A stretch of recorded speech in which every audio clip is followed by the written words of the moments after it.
ரெண்டு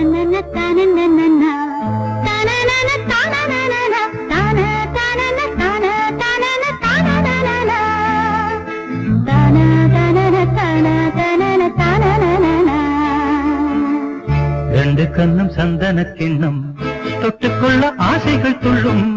ரெண்டு கண்ணும் சந்தன கிண்ணம் தொட்டுக்கொள்ள ஆசைகள் துள்ளும். பூவை கையில் பூவை அள்ளி கொடுத்த பின்னும் தொட்டு தந்த கையில் மனம் வீசுத இன்னும்.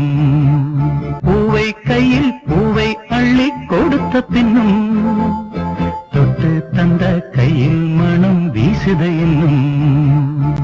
சாப்பிட்டது உடம்புலயே தங்கிட்டா உடம்பு கெட்டு போயிடும். சம்பாதிச்சது நாமளே வச்சுக்கிட்டா வாழ்க்கை கெட்டு போயிடும். வீடு வாசல் சொத்து சுகம் இருக்கிறவ மட்டும் பணக்காரன் இல்ல. யாருக்கு நல்ல தகப்பன் தாய், நல்ல மனைவி, நல்ல குழந்தைகள், நல்ல நண்பர்கள் இருக்காங்களோ அவன் தான் உண்மையான பணக்காரன். எனக்கு எல்லாமே இருக்கு. சாப்பிட்டது உடம்புலயே தங்கிட்டா உடம்பு கெட்டு போயிடும். சம்பாதிச்சது நாமளே வச்சுக்கிட்டா வாழ்க்கை கெட்டு போயிடும்.